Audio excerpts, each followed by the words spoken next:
than what I think a lot of people were expecting. Hello. Now, let me We're assure playing you, the you same ain't game. seen nothing yet. Like Yep. it, it it's bad now. It's gonna get worse. Um, but I think a lot of people were really kind of stunned by the content of these. So I figured I'd make a video kind of going through some of the highlights, if I can use that word, of these files. So I'm going to begin with the two files that have gotten probably the most social media buzz and contain probably the most lurid content, but also are the ones that need the biggest disclaimer. So, with this, something that is frustrating that happened is that mixed in with these Epstein files are documents recording tips given to the FBI. Now, a big part of why most of these files took this long to release is because I think that they couldn't trust the general public with the contents of FBI I'm tip somehow files, not as as bad as the Trump. general public has immediately But that is something I find funny shown though. that There, actually, one they second. can't be I trusted. want to say this. You see, something that's important to remember about the Oops. Whoa. Actually, then I did the Vosh folder clip thing. Oh, one thing I had recently found out that Ronald Reagan was like way more pro-immigration than Trump, and I found that funny because like Ronald Reagan is kind of like the poster child of like a modern Republican. I always thought it was funny. Is how like, well, not funny, more like morbidly ironic, I guess. But yeah, kind of funny. these FBI tip files is that these are by law required to be generated anytime someone calls in a tip to the FBI. And I think a lot of the claims made in these are being kind of quoted out of context. So, Either Ronald Reagan or Richard like, I'm Nixon. not saying that they're wrong. It's just the burden of there's no burden of proof for these. Be yourself. Like these are to be No, thank used. you. Like you need to go and find a way to confirm claims made in this, and then you can extrapolate extra information from the 2036. claims if they're Damn, proven to be old head. legitimate. These just are not automatically legitimate. This is the FBI report mentioning George H.W. Bush, read chronologically from beginning to end. On Tuesday, August 27, 2019, myself and Special Agent Blank conducted an interview of purported victim of Jeffrey Epstein as per Coward. referral by former FBI Special Agent Blank and journalist Michael Moore, not the filmmaker. The results are as follows. At 1200 hours, a male identified as one Blank arrived at the C-20 office. Blank stated he was unemployed and resides with his mother and her unemployed morbidly obese boyfriend. Blank stated he has ingested hallucinogenic mushrooms as well as other illicit substances in the past and currently smokes marijuana. That doesn't really matter. Blank reported being raped, and then in parentheses, sodomized by his great uncle since the age of 5 until age 22. Blank described meeting Epstein at a yacht club in state of which his relatives were members, first at age 5 and later at age 8. Blank states he was raped, sodomized by Epstein in 2000 on a large yacht, 9 out of whatever, as well as by former President William J. Clinton. Blank states the also current President Trump, along with his wife Melania, were present during the said yacht trip in 2000. And then in parentheses, Trump was not married to his current spouse Melania until 2005. Blank reports while being raped by Epstein and Clinton, he was in a heavy drug-induced state. Blank reports that all the above incidents were recovered repressed memories until he began therapy sometime in 2016 approximately. Blank offered no supporting or corroborating evidence or witnesses that could be contacted. Blank appeared to me emotionally unbalanced and not intoxicated. At this time, it is not recommended that any investigative resources be expended concerning Blank's claim. So, that's good to keep in mind. And then following this, I'd like to add a few other points disclosed by the purported victim. While on this yacht, he witnessed African American males having sex with white blonde females, all of whom were bleeding during intercourse. He was a victim of a type of ritualistic sacrifice in which his feet were cut with a scimitar but left no scarring. On the yacht, he witnessed babies being dismembered, their intestines removed, and individuals eating the feces from intestines. He was also raped by George George H.W. Bush. Victim disclosed he was escorted to the FBI building by Michael Moore, who is the creator of True Pundit, described by multiple online sources as a conspiracy-driven news website that the FBI in a bad light. Moore has a criminal record as a result of an FBI investigation, copyright infringement. And then the reply, thanks, blank. I didn't realize Bush raped him too. Okay. So, this is the problem with the FBI tips, right? Because there's a lot of real stuff in these files, but people seem to not be able to really discern the differences. So the next one that I want to get out of the way first, because if I don't talk about this, people are going to be like, oh, why are you running cover? There's, like, the yellow background things where it's just, like, cropped statements. This is a collection of tips to the FBI regarding Trump and Epstein. The initial version of it was sent that, like, the initial version of it that's been recorded just has the notable names and then the complaint summary. There's a follow-up version, which nobody seems to be posting pictures of, that includes response, like what happens as a result of these claims being made. Blank reported an unidentified female friend who was forced to perform oral sex on President Trump approximately 35 years ago in New Jersey. Friend told Alexis she was approximately 13, 14 years old when this occurred. The friend allegedly bit President Trump while performing oral sex. The friend was allegedly hit in the face after she laughed about biting President Trump. The friend also said she was abused by Epstein. Response: spoke with caller who identified blank as friend. Lead was sent to Washington office to conduct interview. Next one. Blank reported she has a friend, blank, who was personal assistant to Epstein in Florida from 1986 until 1991 and 1992. This friend shared names of some of the guests at Epstein's parties. What fucking weird ass ones is I making, bro? Fucking 2 voicemails left, no response. Oh, look at the name of the channel, I guess. At age 16, while modeling, caller attended 8 parties at Epstein's New York residence. On one occasion, caller reported that she was sexually assaulted by Epstein. Let's go. On another occasion, her 2 twin brothers, Alan and Orrin, lured caller and her friends upstairs, but they escaped back downstairs. Caller stated that Orrin raped her best friend, and a third brother, Tal, raped a 14-year-old girl named Blank. Caller named other individuals involved in a big orgy party with her, other young girls, and other Victoria's Secret models, including Bill Clinton and Donald Trump. Online complainant reported she was a victim and witness to a sex trafficking ring at the Trump golf course in Rancho Palos Verdes, California, between 1995 and 1996. Complainant reported that Ghislaine Maxwell was the madam and broker for sex parties, clients of whom included Epstein, Robin Leach, and Donald Trump. Complainant reported participating in orgies and that some girls went missing, rumored to have been murdered and buried at the facility.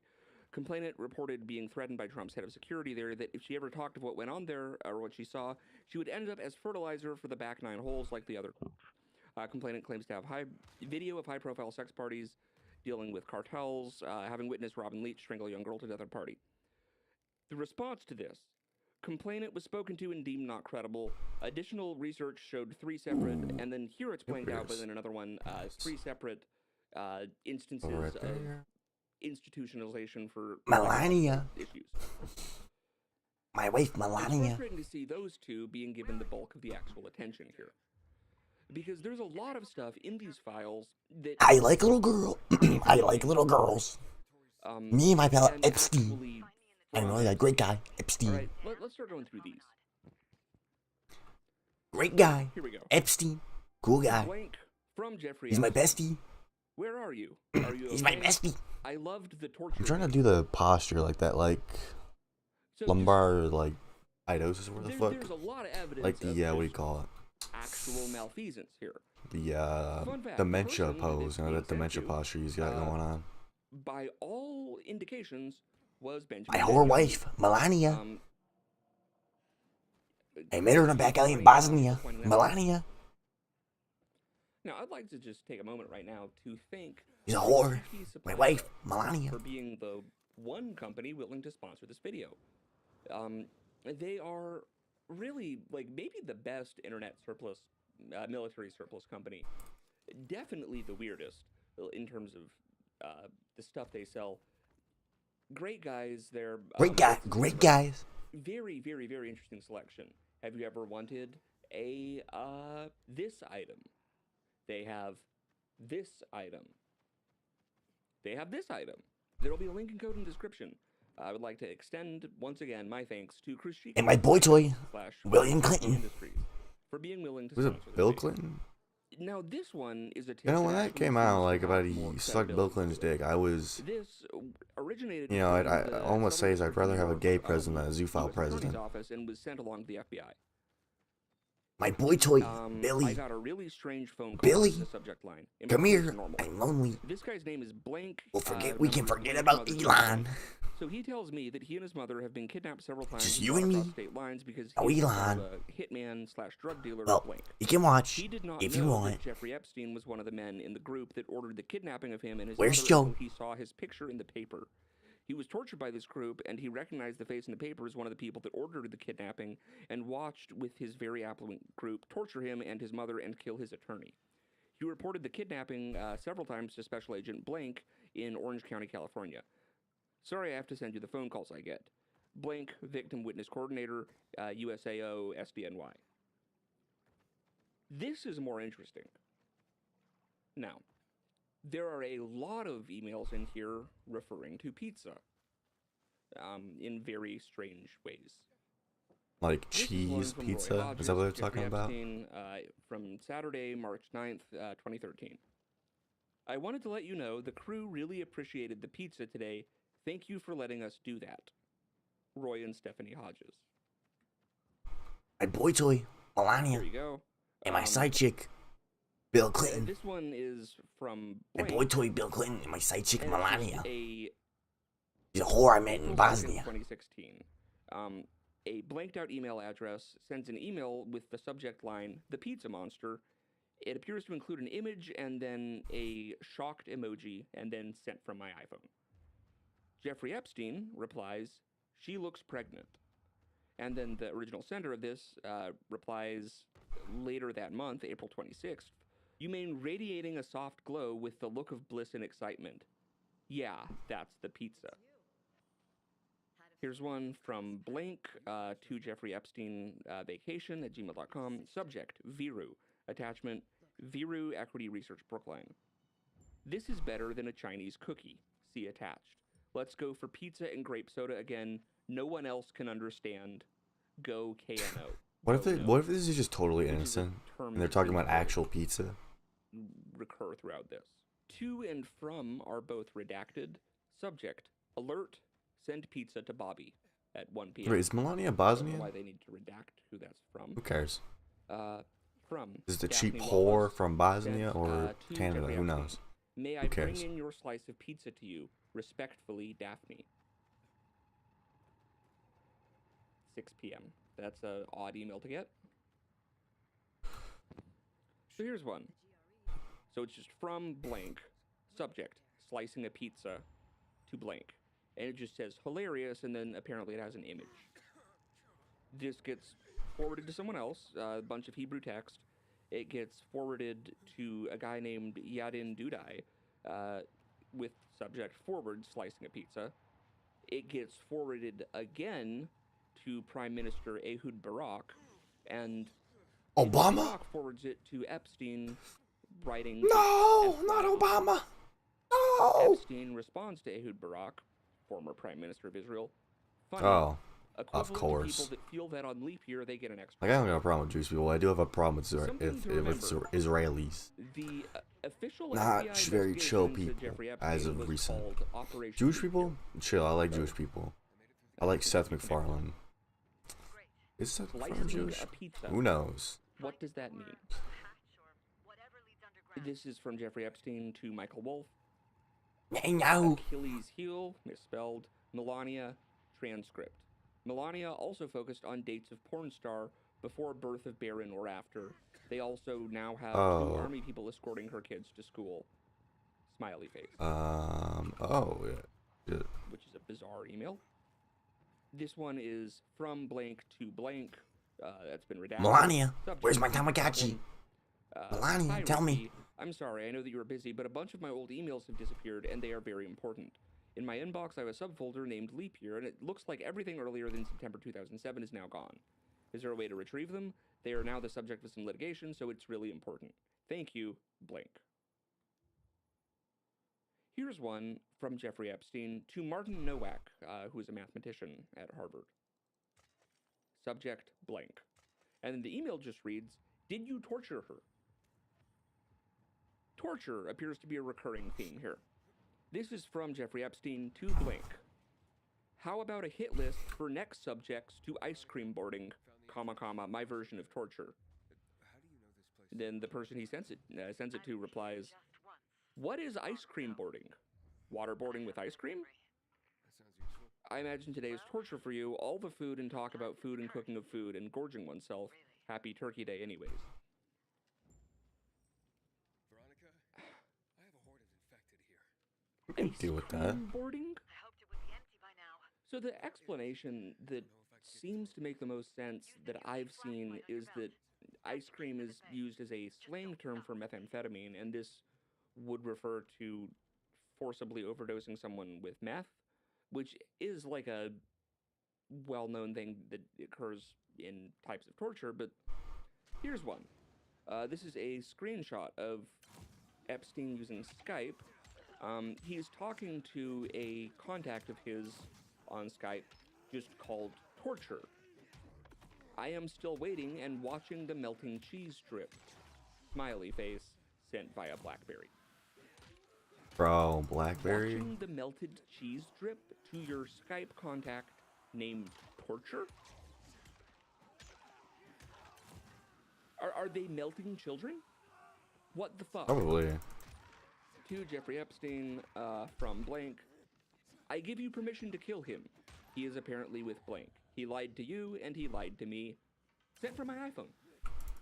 To Jeffrey Epstein from Urban Zen. Title, save the date, feed raiser, benefiting the children of Haiti. And then the entire thing is redacted. Whole page. I don't know how much you guys know about Haiti, but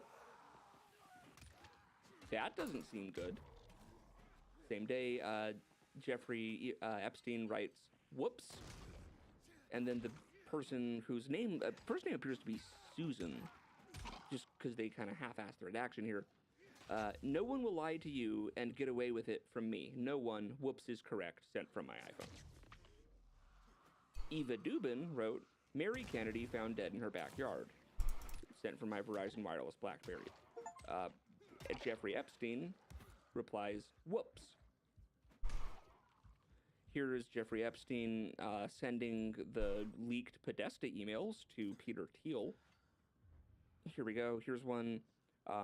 Hello, Inside Edition is asking if Anthony Weiner is expected to testify against Jeffrey Epstein, or if Mr. Weiner has cooperated in any way prior to Mr. Epstein's arrest.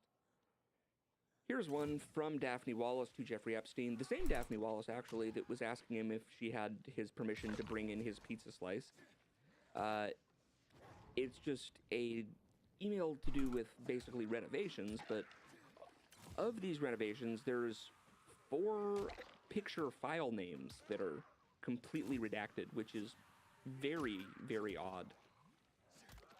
On Saturday, May 2nd, 2009, Blank writes, if you are not too busy, and then sends a video. 1 minute, 6 seconds long. So response, Jeffrey Epstein writes, I watched them all, please don't send anymore. And then Ghislaine Maxwell Jizz Stain Maxwell, Epstein, very nice. in this email chain, sorry I have no stomach for even the slightest aggro. I don't have the stomach for it or for any drama, imaginary or real. I'm still fragile off the last one and scared of shadows. Now that's a really ominous thing to say. Now, unfortunately, I regret to inform you that the funniest email in all of these turned out to be fake, which is from Elon, subject, Epic Island Vacation. Hi, Jeff. I was thinking of flying down for an epic vacation. Blank told me you were planning a party. Girls for the win. I cleared my calendar. What are the details? Thank you, good sir. E. Thanks for the gold, kind stranger. Jeffrey Epstein Vacation to Gmax. Deal with this. Thank you. And then from Jelaine, I'm so sorry, Elon. You just missed JE. He I actually mean, we told don't me need he to was thinking of winding fake down the entire Epstein emails St. to James dislike operation. Elon Musk. Bummer. If it starts up He's a again, freak we'll with be sure to a let you breeder know. fetish, bro. Now, I initially thought this one was real too. The tone of the writing is really pretty spot on, but no, this is in fact fake. Epic Apparently. Island Vacation. However, one particularly lurid one that does in fact appear to be real is this one to Bill Gates. Dear Bill, I cannot believe that you have chosen to Dear disregard our Billy. friendship developed over the course of the last 6 years. You decided to discharge me from my job, had Larry, your PR person, tell me that I engaged in morally inappropriate behavior, asked me to be the major actor in a cover-up so that you can maintain the reputation you've worked so hard to achieve, asked me to recommit to be a content told me that you cannot have any direct relationship. Okay, so then here's a big, long, section on what Jeffrey Epstein claims he would have done if he was in Bill Gates' situation, blah, blah, blah, blah, blah. Ah, shit. That's what I would have done had I been in your shoes. What I did receive, however, was an unfriendly, strongly worded email telling me how employable I am and I should not look to you for any significant financial help in the future. To add insult to the injury, you then implore me, please delete the emails regarding your STD, your request that I provide you antibiotics that you can surreptitiously give to Melinda, and the description of your penis. You also made it clear to me that I am not to refer to blank, as that is another topic that must remain between the two of us. In return for all these requests, which I would have done without a second thought, I am not to attend meetings with Melinda. I should continue to provide you the same level of service and dedication that I have done so diligently until you are ready to discard me and our friendship. Do you know how bad it is to be kind of on Epstein's side in an argument? I have decided to resign my position, effective immediately, with BG3 and the Bill and Melinda Gates Foundation. I have not come to this decision quickly or without a great deal of thought. During the past few weeks, I have been caught up in a severe marital dispute between Melinda and Bill. I have the greatest respect for my friend of 7 years and wish them both well. In my role as his right hand, I have been asked and wrongly acquiesced into participating in things that have ranged from the morally inappropriate to the ethically unsound, and I have been repeatedly asked to do things that get I near don't know, and don't potentially fucking cross ask the me. line into the illegal. Though it was kindly suggested that I make a transition to a new position after my 6 years of servitude, and that Bill would, in his words, Melania. your severance pay, I feel it would be dishonest to myself and Oh, to my Billy. future from helping Bill to get drugs in order to deal with the consequences of sex with Russian girls, to facilitating his illicit trysts with married women, being asked to provide Adderall for bridge tournaments, as I am a medical doctor but have no prescription writing ability. What? Asking for Adderall to compete in bridge tournaments? Here's one. Harry Fish. Couldn't wait. And then it's a picture of pizza and grape soda. And then blank, traitor. Harry Fish. This is a test. What's the name of this cookie? And it's a picture of a cookie. I only remember what the chocolate tasted like. Blank. Oh, Harry God. Fish. Answer is Chinese cookie not made with truffles. The fuck? Check on my hands here, Veronica. Try to breathe. Slowly. Here's one. Susan Hamblin. Wait a sec. This is... I bet that's the same... Let's scroll back up. Yeah, no, okay, that's the person he was emailing about, you have my permission to kill him. So Susan Hamblin writes, I will be sending fresh muffins down with Karina. You currently have 2 steaks left on the island. Would you like new ones? And then as a reply, I am getting more ice creams. Getting close to the end here. This one, subject line, spoof on chandelier, the video I sent you with the amazing little girl dance. Oh, God. Totally loved it. Amazing Pizza little girl. party was That's great. yucky. We had a lot of fun. Stayed late. We slept in all yesterday morning. Your night was good. And then, subject, U9 red pizza party. I hope that doesn't mean under 9. Hi, Ben. Great game today. Wanted to check and see if you might be available for a pizza party next Saturday after the friendly Darien game we were having. It's been difficult trying to find a time that most people are available to participate, but it seems the next Sat is best for most. Please let me know. Thanks. Blank. And then, yes, that is fine. Can't wait. U9 red pizza party. What is a red pizza party?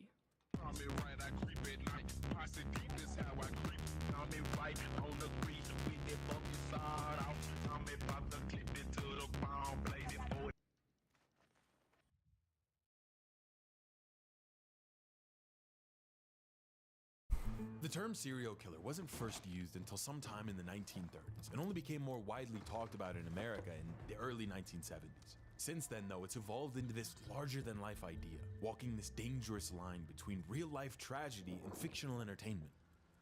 People just seem to find the idea so fascinating. And by people, I mean my sister. She's always watching some kind of true crime video.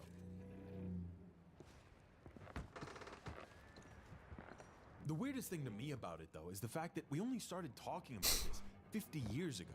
I mean, did this phenomenon just not exist before then? Maybe the fictional popularization inspired more real-life people to do these terrible things, and that's why it's only become so relevant now. But surely these kinds of people existed before the 1930s.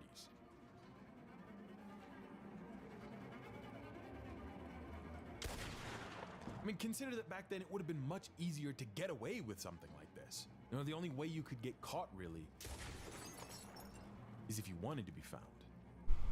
If all you cared about was being noticed, and instead of hiding in the shadows, you put your work on display for all to behold.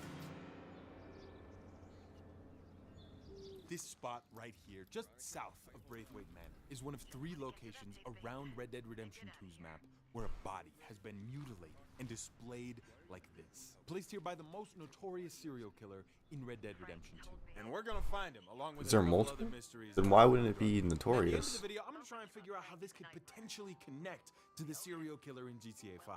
Now, at this crime scene specifically, there's not enough information to piece together who the killer is, but there are some clues that were left behind that I tried to use to reconstruct the crime scene. This twisted, gnarled tree with branches that dig out and down into the ground like claws is nestled here at what a professional might call a 3-way intersection. Here at the edge of the road, there is a pool of blood, as well as multiple hunks of dude baloney. I realize that doesn't sound right. Not sure what else to call it. Don't want to get demonetized. It's gonna be dude baloney. We're gonna have to get over it. The blood streaks up towards the base of the tree, indicating that something was likely pulled up this small hill. Melania. It doesn't all move in a singular path. The splatter. I keep saying that. I can't stop saying Melania. I am the Bay Harbor Butcher. It's not lining up. There are 3 separate ones along the side of the road. The first one has kind of a clear path moving straight up towards the tree, but the other one seems to splatter outwards. Mixed in as well are these 2 rocks that have been coated in blood. It could be that he used these rocks to strike someone who was passing by, but that doesn't seem likely. This doesn't really look like a murder site. It looks like an art exhibit. Just a nasty, murdery one. I think this man was already dead when he got here. I think he was dropped onto the ground right here and dragged up towards the base of the tree where he was prepared. Up here, there's pretty much blood everywhere, and the dude baloney is plentiful. And the splatters by the side of the road, I believe, were the killer taking these pieces and tossing them down to the side of the road where they could be more easily recognized by people passing by. I mean, this isn't just a random murder. I see this as desperation to be seen. At this point, I was just wondering how nobody passing by had seen the killer setting this up. I mean, there have been a handful of people running by even just in the few minutes I've been here, but I wasn't sure exactly how many people had passed by. So, given that this is my full-time job to talk about stupid stuff in video games, I spent a full day in Red Dead just kind of chilling out right here, trying to see how many people passed by, counting them. It wasn't a real full day though. It was just a day in Red Dead, which in real time is actually like an hour and a half maybe. So I sat there for about that long just counting how many people passed by. I wasn't sure if this was gonna yield any interesting results, but it actually was kind of interesting to see that in the daytime, there were 23 people who passed by on this trail, most of them in groups of 2 or 3. Usually they were going pretty fast, and you can only actually see this tree if you're coming from this way. I rode by in first person each way too, just to make sure. But even still, in the 23 people that rode by, odds are at least one of them would have seen it. The interesting thing I noticed though was at nighttime, when only a single person rode by, and that was like almost in the morning light. Whoever did this came here in the night knowing they would have time to prepare this for those who would pass by in the day. This idea is backed up by the lantern here placed at the base of the tree. You can shoot down the body, but there's nothing to be looted from it. Instead, what you can find illustrated by the path of viscera pointing you towards it. You like that? Viscera, new word. Add that one to the dictionary. I learned that word from Viscera Cleanup Detail, the game where you clean up viscera, which is blood. Woman. Uber Eats. Did you know there's a DLC for that game where you can clean up blood from Santa's workshop? Pretty good. Pretty good. I liked it. Anyway, around the corner is the head of this man with a rolled up piece of paper that you can pull out of his mouth. It's just called Killer Clue Piece 1, and finding all 3 pieces should lead you to the killer, which just means we have to find the other 2 bodies in order to find it. I was really hoping I'd be able to analyze the clues at these murder sites and find his location on my own without the help of the map.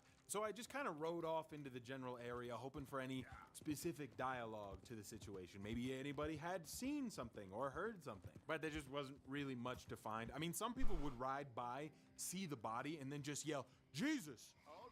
But then they just keep riding like nothing happened. Mind your business, I respect it. There were only 2 directions that these people were going. This other road was pretty much untraveled. And so when I followed the road south, it diverged pretty hard and just kind of led up to the water. There was this one house that I found, but the people there seemed to have their own problems, so I just left them alone. So the only other option was to head north, which led me to the town of Rhodes, the most likely place that everyone was going to and from. I searched around town, talking to everybody, just hoping to get some unique dialogue about the body, but nobody really wanted to talk to me. I don't understand why. I'm so friendly. Have you seen a body in the woods?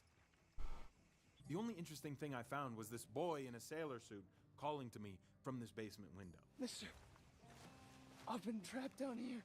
Now, this is not related to the serial killer in Red Dead 2. But in my first Red Dead video, I briefly talked about this guy in the basement and said if we got 50K likes, I would go down there and figure out what his whole deal was. I held him hostage for YouTube likes. I got them, now he's free. Mr. Beast should start holding people hostage. It's a pretty straightforward little encounter, at least on the surface. But there are some little details and things that don't line up exactly that even to this day have not been completely answered. This one's gonna require a Coke Zero. She loves a Coke Zero. There's a pretty quick encounter. You run into the gunsmith's shop and you hold him at gunpoint. You say, "I want to rob your basement," and then he'll take you down there. But he'll tell you about his boy who's sleeping down there. Got my boy sleeping down there. It's such a shame to wake him. I don't want to disturb his little boy. You can always come back after he wakes up. He's so worried about his little boy. Oh, thank God. Not a boy. That is a grown man. A random guy that this gunsmith has dressed up in a sailor's costume. You can shoot the chain to release him, but if you just like wait a couple of seconds, the guy will start like saying weird stuff or still trying to convince you that he's his son. He was being a bad little boy, stealing candy from the store again. It's for his own good. And like you start to wonder if he truly believes it or if he's just a wackadoodle. Probably both. Get these shackles off me, please. All right, let's get you out of there now. Oops. My bad. Anyway, if you shoot the chains, it'll release the man, and the gunsmith will actually start confessing and apologizing, explaining exactly why he did all of this. I just couldn't face that he was gone. I was teaching Sammy how to hold the rifle proper out by the river. The recoil shot him backwards. He slipped into the river. Water pulled him downstream so quick. It all happened so fast. I didn't know what to do. I just miss him so much. Oh, that's really sad. I had no idea. You know what? Let's hog tie him and bring him back. You can have him. He's all yours. I didn't realize he had a sad backstory. You should have led with the sad backstory. I would have been fine with this. There's a couple other ways this encounter can go. If you walk down into the basement and decide, I'm not touching this, you'll just leave. And if you come back at a later time, the man's gone. No explaining, probably dead. But after you release him, you can choose to either kill or spare the gunsmith. I mean, I guess you can kill the guy who he held captive too, but why would you do that? Why would you do that? If you kill the gunsmith, you can loot this little piece of paper from him that's just called Son's Drawing. I thought this was depicting a location that we could go and find. Like maybe we could go and find his son's body somewhere. The gunsmith said he was teaching his son how to shoot, and he got blown back into the river. And the nearest river on the map is the Kamasi River, and so I just decided to roam up and down that river for like 3 to 4 hours to see if I could find anything. And I'll tell you what, found diddly squat. Not a gosh darn goddamn motherfucking thing. There's nothing. I was lied to. There were some locations that looked like maybe they could have been shooting a gun with their backs to the river, but none compelling enough that I truly believed that was the location where he got flung into the river. And the longer I looked, the more I started to think, why the fuck would you shoot a gun with your back towards the river and like be shooting towards the path? Wouldn't you want to shoot at the river? Did he get blown back like this? And also the river isn't really moving that fast. I don't know how you could get swept away here. And you know what? Why did no one else in Rhodes notice that there was a guy locked up in a basement screaming? Or sorry, scratch that. Why was there one guy who was talking to the guy in the basement and he just walked away as he begged for help? I don't want no trouble. No, please don't go, please don't go. When I saw him down there the first time, I left him there. And then when I came back the second time, he said this to Arthur. Yes, I'm still down here because nobody will help me. He's right next to the road. There is no reason the sound couldn't travel from here just over to here, like a couple feet, man. There's people who loiter out here all day long. They didn't hear this? Why did no one help him? And why is it that the gunsmith claims he was teaching his son how to shoot and he got swept away in the river while holding his gun? But the reward for this little quest, for freeing him, is his son's rifle. At least I think that's what it was. Might not have been. Pretty sure it was his son's rifle, though. It was down there with the rest of his weird little boy shrine. I think the gunsmith is lying about what happened to his son, either intentionally or he just remembers it wrong. He begged for forgiveness, but only after he had been caught and his captive had been released, so he fed us the saddest story imaginable. It probably came from a real place, but I think there's a reason why the details don't all line up. I also think there's a reason that the people in town turn a blind eye. Not gonna lie, I got kind of tired of aimlessly roaming around roads, so I started looking online for other theories and things I might have missed that other people found. Some people were saying the gunsmith's son became the Wolfman. I didn't even know there was a Wolfman in the game, but subscribe, man, and maybe I'll make a video about it. I don't know, maybe I won't. It just depends if it's interesting. I'll make a video on it if it's interesting. But what I actually found online was a video by the Strange Man on YouTube, where he plays multiple pieces of dialogue from the people in Rhodes, all talking about this boy, about the gunsmith's son, and claiming that they were all, in a way, responsible for his death. I wish people stopped talking about what happened to that boy. It's done now. I don't feel no guilt on the issue. Now, I haven't been able to recreate this dialogue. I don't know if it's been removed from the game or what. Maybe I just didn't look hard enough. I also haven't been able to figure out what actually happened to his son. Even still, I just have no idea. The river is full of gators, so if he fell in, probably not much to find. I looked around the graveyard a little bit, and there are some tombstones with people with the same last name as the gunsmith, including this one, who I believe was the gunsmith's wife at one point, and her tombstone just reads, "She didn't suffer fools." Maybe I'm just looking into this a little too hard, or maybe there is something actually here, but I've been researching and roaming around for multiple days and I just haven't found anything compelling or concrete. So I'm gonna have to leave this specific mystery here at this unsolved big red stamp. But I still wanted to include it in the video just in case any of you in the comments had figured anything out. Maybe there were some details that I glossed over, some things that I missed. I don't know, at this point I'm just curious. I want to know if something was going on there, or if I'm just crazy. Anyway, right now we're headed up to Valentine, where we will find the second of the 3 bodies left behind by the serial killer. But before we get there, Papa needs some new boot money, so this video is sponsored by Dragon Traveler, a free-to-play game where love, comedy, and isekai come together. I don't watch anime. I didn't know what isekai was. I looked it up. It just means a story where the protagonist is transported to an unfamiliar world. In this case, I am the protagonist in this very unfamiliar world where sparsely clothed women want to talk to me. I mean, I don't see why they wouldn't, right? Like, come on. In Dragon Traveler, you can build and level up your team to battle your way through this fantasy world. It's got a full campaign, dungeons to explore, plenty of characters to choose from, and you can get all of the in-game resources just by playing the game. Now, I'm not gonna lie, this is a game that appeals to a very specific kind of gamer, but if that's you, I would go check it out. And even if not, I mean, this is not my normal kind of game, but I played it for a solid 3 hours today, and it kept me pretty entertained. And going to check out the game, just engaging with the sponsors overall goes a long way in supporting my channel. The game releases on January 13th, and if you show up on day 1, you can get 30,000 diamonds and 1,000 summons. Both good, very useful things in this game. Use my link in the description to check out Dragon Traveler for yourself. Support the channel, and thank you so much to Dragon Traveler for sponsoring this video. The second site looks much like the first, blood pools skewing out to the nearby path, and only a torso and arms that remain intact, tied up to the posts holding up the train track. The second map piece is once again inside the dude's mouth, but written on the rocks over here is a new message that reads, "Look on my works." This here is the only new piece of information we get from this kill site, but I think it's actually a big one. Now, just fair warning, I'm about to go way too deep into these 4 words here and what they could possibly mean in this context. It is probably not this deep. I'm gonna make it that deep anyway. And you know what? It's not a conspiracy theory. I'm getting the tinfoil. That looks about right. I wonder if I could like make it like a mask. Go around it, around. Oh, it's so loud. Okay, I need to put, I can't breathe. I get the mouth. Oh.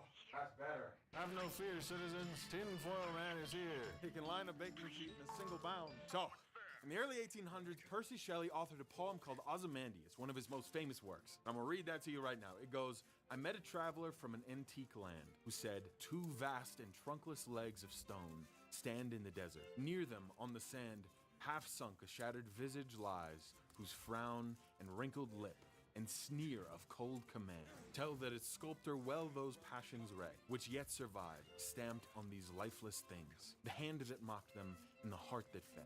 And on the pedestal these words appear, my name is Ozymandias, King of Kings. Look on my works, ye mighty, and despair. Nothing beside remains round the decay of the colossal wreck. Boundless and bare, the lone and level sands stretch far away. All right, now what did you think that meant? Quiz time, right now. Tell me. And time's up. Hope you got it right.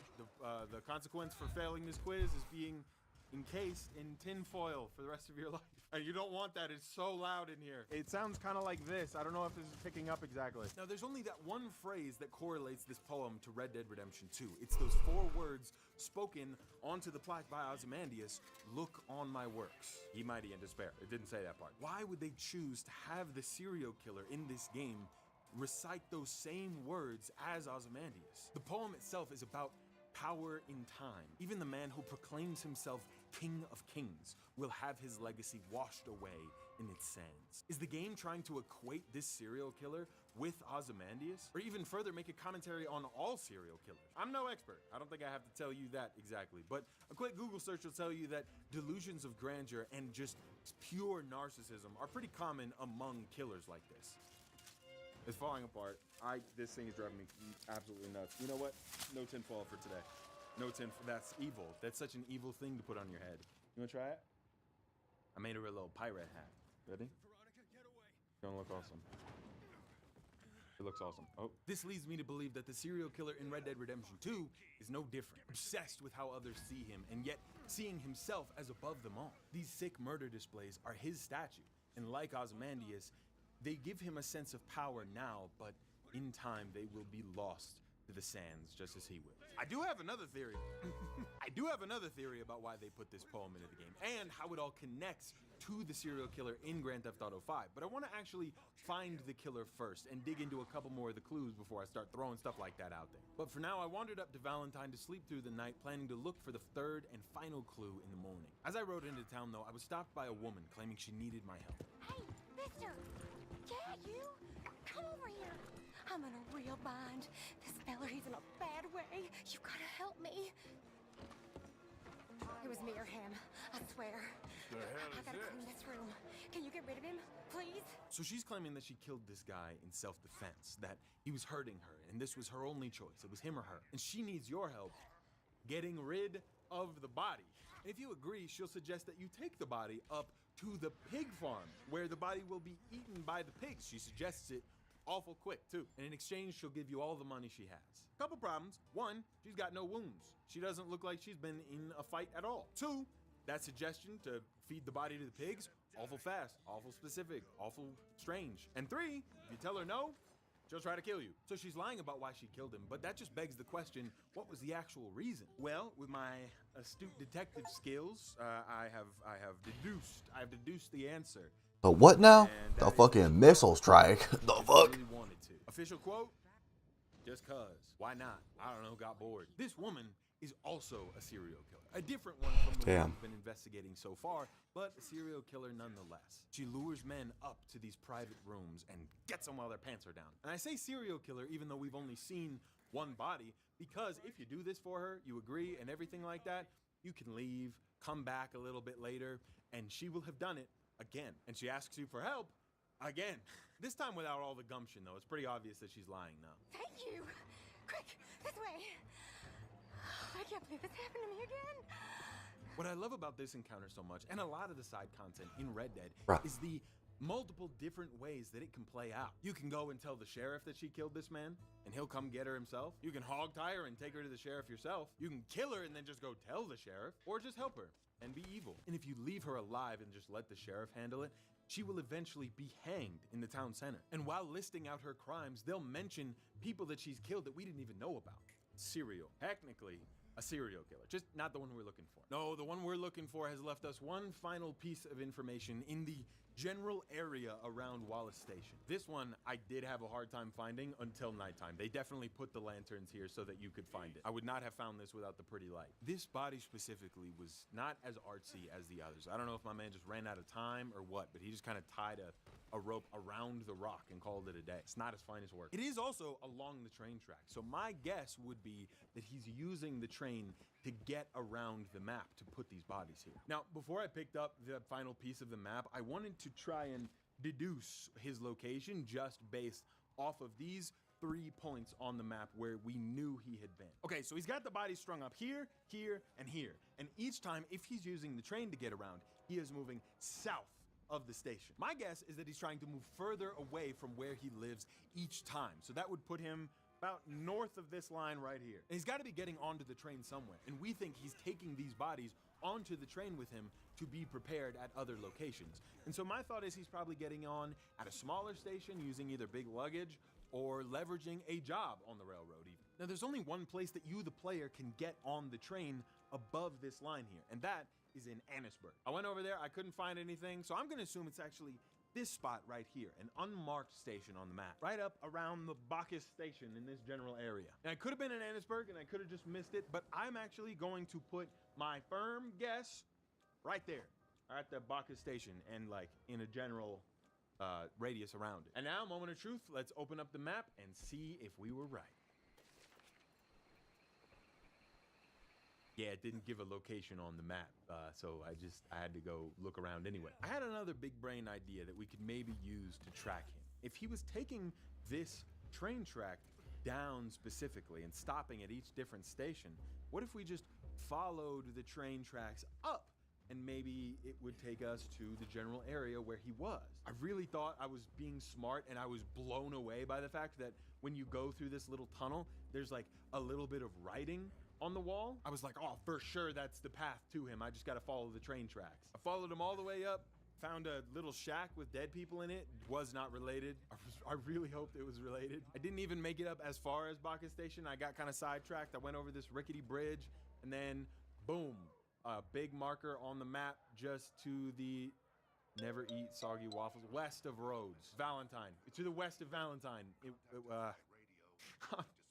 I was so wrong. I probably shouldn't have even put this in the video, but like, I was so convinced that I had it. I was like, oh my God, they should put me on a real murder case, make me a real detective. I'll find these guys. There's no stopping me. I was so wrong. And you know, I could have looked it up, right? I could have looked up the location, but that felt like cheating. Anyway, I found the exact bridge that lined up with the drawing, and I followed the path over to the destroyed cabin. I went to open up the cellar and was greeted by the sight of a vile, blood-soaked ritual room. Dude baloney everywhere, and I think even some girl baloney. I apologize if it's blurred. I'm not sure I can even show this without getting demonetized. This one's gonna be a gamble. On the wall are newspaper clippings of all the bodies that have been found around the area, and I imagine the killer tacking them up on his wall is his way of taking credit for those bodies. He's got 2 letters written on his desk. One is written to the editor of the newspaper, where he basically just pretends to be a random citizen, and he's trying to explain to the editor how smart and awesome and savvy the killer is. Yeah, dude, I don't know who he is, but he's super scary and intense, and you should be scared of him. Man, he's so smart and sexy and scary and sexy. He's basically saying that if the newspaper doesn't acknowledge the killer's prowess, then they're all in danger. They might be next. Put lightning when I say that. Make it scarier. Where's Matt? And there's another letter from his mother addressed to him, talking about how he's been acting strangely recently. She mentions how he chose to forego marriage in favor of spending more time with his mom. Pretty standard behavior for folks like this. Some Norman Bates style behavior. And in the back of the cellar, it's not a big space. We're prompted to inspect a knife. Five Nights at Freddy's jump scare. Who's watching Foxy? So the killer, some mama's boy named Edmund Lowry, decided to walk down Arthur Morgan. Arthur's got more bodies than this guy could ever dream of. He's just not a freak about it. I also love Arthur chucking the head at him. That's so funny. I mean, he's not hard to kill. You just beat the shit out of him. He's a flimsy little guy. Definitely creepy though. He maintains that manic murderer energy all the way up to the end. You can choose to kill him here, or you can hog tie him and take him to the sheriff. But if you do bring him in, he will actually start to freak out the sheriff and then just go wild. Get in that cell, come as you be. When he goes to attack the sheriff, you have two options. You can either shoot him and kill him right there, or just kind of hang back and let the sheriff handle it. See what happens. If you don't intervene, the sheriff will eventually just pull out a gun and shoot him. Again, he's just a flimsy little guy. He's not doing too much. So no matter what you do here, this is where Edmund Lowry dies, solving the mystery of the serial killer in Red Dead Redemption 2. And while I couldn't track his location to save my goddamn life, I don't know why I'm so stupid. I really thought I was onto something. I feel like I got his personality down pretty well and pretty quickly, which is much more a compliment to the environment design and details laid out through this just incredible game. Edmund Lowry is a narcissist who is dead set on being remembered, immortalized through his work. He is, in many ways, Ozymandias, but I do have a theory about how he could be more than that. I made a video recently about the Infinity Killer in GTA 5. If you haven't seen that video, you should go watch it after this because it is related. It's related because in that video, I proposed the idea that the Infinity Killer wasn't a person, but a mantle that was passed down from generation to generation. A mantle that started with Edmund Lowry in Red Dead Redemption 2. I gave a lot of reasons as to why I thought this might be the case, but the main one was the fact that in GTA Online, there was a serial killer event that took place. You find the clues, kill the guy, and you get his revolver. And if you get 50 kills with that revolver, you will unlock the same exact revolver in Red Dead, but it is renamed to Edmund Lowry's revolver, implying that this revolver was carried all the way from Edmund Lowry to the serial killer in GTA Online. It's literally the same model and everything. My theory was that this revolver was passed down through time, and whoever held it was cursed to uphold Edmund Lowry's killing spree, eventually being coined in GTA 5 as the Infinity Killer, a killer who spans infinitely forward in time. All I really wanted to do here was expand on Edmund Lowry and try and prove, even if it's kind of a stretch, that Edmund Lowry would have wanted to create this mantle intentionally. Think back to Ozymandias, the poem that was written on the rock. Yes, those messages could be interpreted as a way to understand Lowry, or even make a commentary on why his narcissistic drive to be remembered is futile. But this poem specifically was written in the early 1800s, and this game, Red Dead Redemption 2, takes place in the tail end of the 1800s. I believe that Lowry, the character, was intended to be quoting the poem,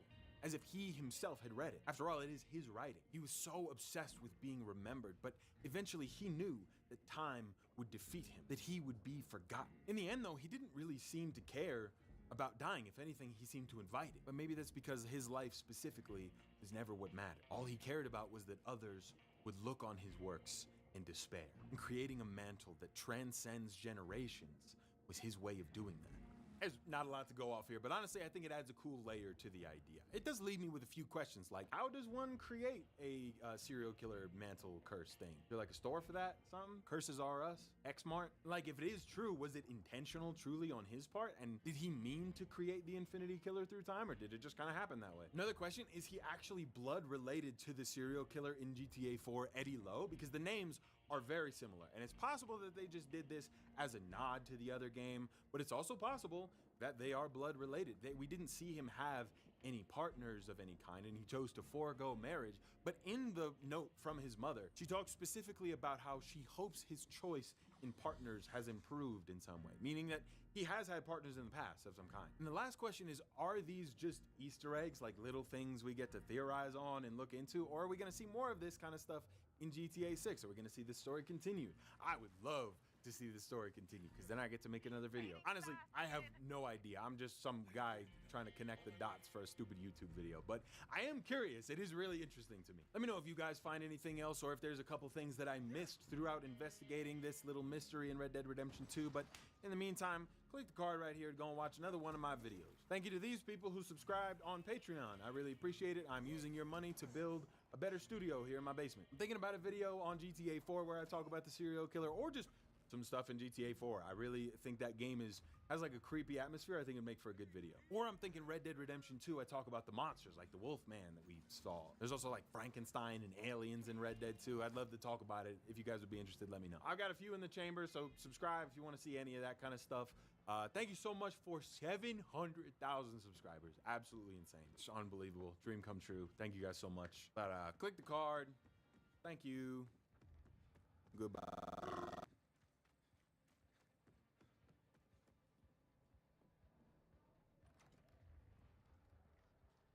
You know, I've always wondered, if I lived in Fallout, would I be willing to do what it takes to survive?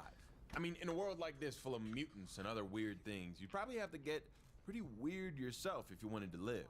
Like, what if you were really hungry, looking around your house for food, but all you could find were a bunch of carrots? Why are there so many goddamn... If you don't eat something soon, you'll probably die. So really, it's a choice between survival and starvation. And if you had to make that choice...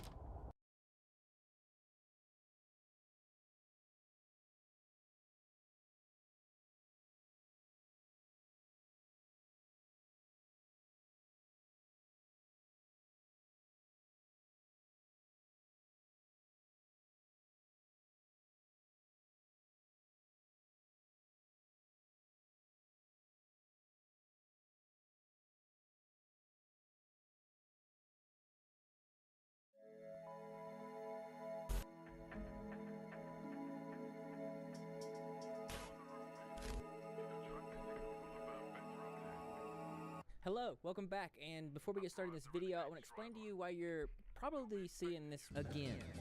It's more than just a re-upload. The last video was demonetized and suppressed in the algorithm. I did a community post explaining what happened, and over 1,000 of you agreed that I should re-upload. So I decided to do more than that. This is an extended version of that video. So it's basically a different video with a lot more in-depth, complex, nuanced situations. I also use my logic to break down scenarios like you'd like to see me do in videos. So if you guys could do me a favor and like and subscribe and comment to help the algorithm. And actually just for this video, I'll tell you what I'm gonna do. I wanna know how many of you guys have seen the drones out there. I wanna hear your story, and the one that captivates me the most, I will read it in my next video. So go comment. And there's actually something that I didn't even know, and if I didn't know, you probably didn't know. There was almost a Leslie Clark television show. That being said, now for the video. Hey, welcome back into today's video. This is a warning. If you're eating anything, drinking anything, go ahead and just put it down for a second. This video will repulse you to the point of throwing up. It's about a locale named Leslie Clark. And this is somebody that you need to know about because your children, well, they might happen across this person, God forbid. And not only is she alleged to be seeking out children for relationships, but apparently she wants to squirt in their bedrooms. In today's video of exploring TikTokers, locale edition, here we go.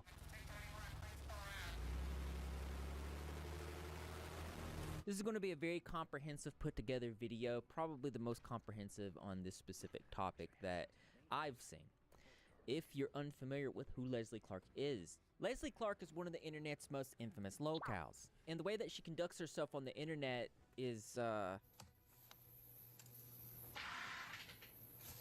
that was definitely not a safe one.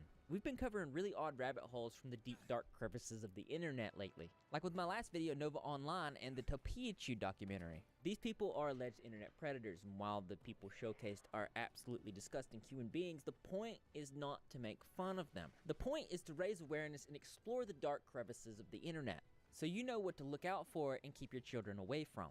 Because platforms like TikTok let these individuals thrive. Chapter 1, the rabbit hole begins. Leslie's original TikTok account has been lost to time, and her oldest YouTube account named Pooh Bear dates back to about 2015, July 4th, 2015. The most recent video being 8 years ago, and it's titled When a Man Loves a Woman by Percy Sledge. She can't do no wrong. Turn his back on his best friend. He puts her down. When a man loves a woman, spend his very last dime, trying to hold on what she needs. Real joys go bright and sleep out on the rain. It's beautiful. When a man loves a woman. In honor of the extended edition, we have more song covers. All the times that you rain on my parade, and all the clubs you get in using my name. You think you broke my heart, oh girl, for good. Oh, I loved you. I loved you all along. Heaven's playing it all for me. Always find it hard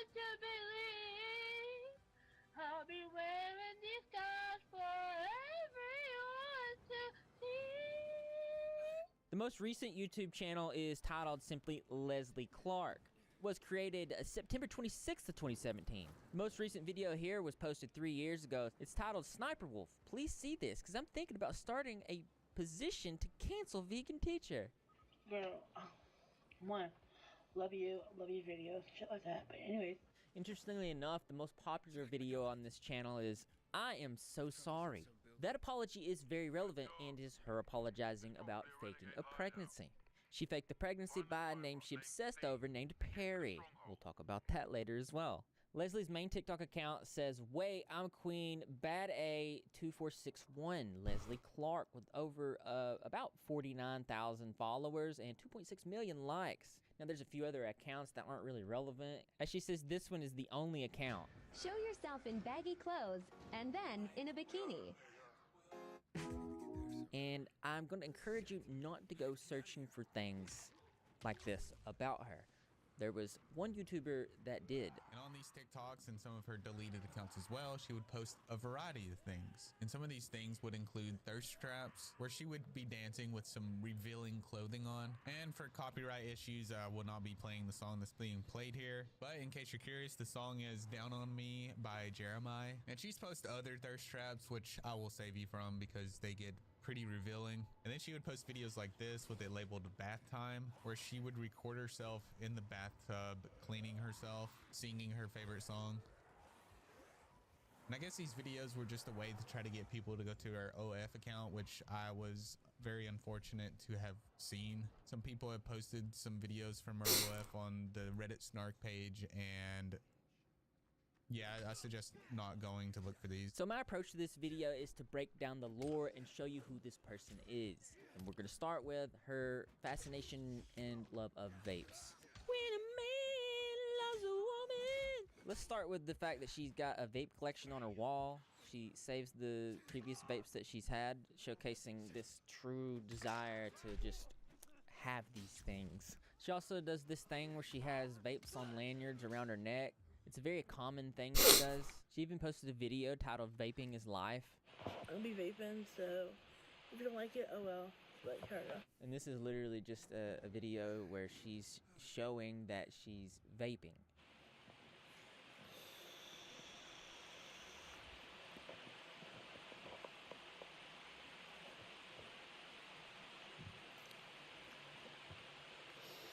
She also shows people that how to dip. Wait, put it in a what?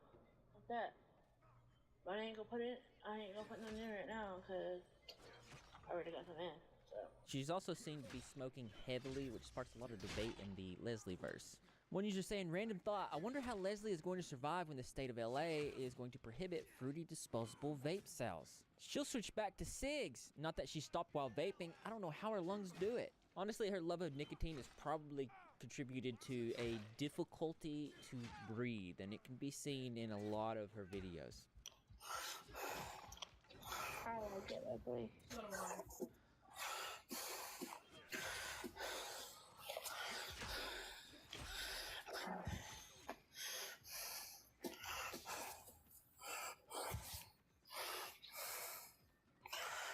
Yeah, what do you want me to do? Hold my breath and die?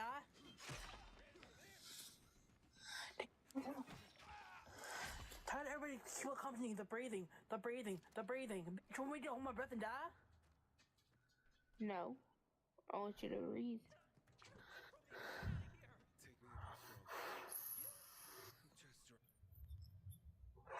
She usually does switch back and forth between smoking and vaping. She also talked about a condition where she has an enlarged tongue that likely contributes to her inability to breathe. Alright, to answer this question, everybody has a birth defect. My birth defect is having an enlarged tongue. My tongue is too big for my mouth. That is my birth defect. I gotta live with it, okay? This condition is actually called macroglycia, which is often caused by an increase in the amount of tissue in the tongue. And apparently this is why she's seen to be chewing on her tongue in many of her videos. Jack had his men haul away the corpses. Exactly. Just to be clear, not everyone is born with birth defects. I feel like I should clarify that. It's about 1 in 33 babies each year. This information did come from the CDC. Also, here's a picture of her tongue. I just wanted you to see. You're welcome. Not to mention that Leslie also has a drinking problem, which often has her throwing up on herself. His phone's dead right now. So he'll add y'all back when it charges. So look, who be liking that Boost song? No wait, not Boost song. Wait, Boost. Leslie, how's it going down? Smooth? INDEPENDENT. Was it good? What's she drinking? Is that vodka, Leslie? I just threw it up. One user saying she left it there until the live ended. Also, at one point, nearly being arrested because she was public drinking and she was arguing with the cop. If I'm doing it in my own driveway? You gonna let me talk for a minute? I didn't open it until I got home. Alright, you let me know when you're ready to let me talk. Let me explain it to you. You got a bottle of Jack right there. Yeah. You just told me you were walking down the street. That thing's almost empty. So? Oh, walking down the street an hour ago. Okay, you're gonna yell at me, I'm gonna put you in handcuffs and take you to Donaldsonville. I didn't even do anything. So listen. You yell at me, I'm gonna put you in handcuffs, I'm gonna take you to Donaldsonville right now for disturbing the peace by public intoxication. You just showed me an alcohol bottle. But it's not public if I'm doing it in my own yard. Okay, we weren't in your own yard a second ago. You were walking down the street. You were... Half an hour. Yo, how is it freaking public intoxication when I'm doing it at home? That's how you get arrested. It's also alleged that she begs for money in her live streams. One user saying Leslie on live right now begging people to send her money for food, and surprisingly no one is tonight. And you can see somebody saying, what you got in the kitchen, we can come up with something. Another saying, Leslie, where are you working now? Last time I checked, you were working at Taco Bell. You still there? And another person asked, I got blocked for asking how she has money for alcohol, but not McDonald's like an hour ago. Another saying she asked someone for 40 bucks for that bottle tonight when all she needed was 15 more. Insane, the audacity.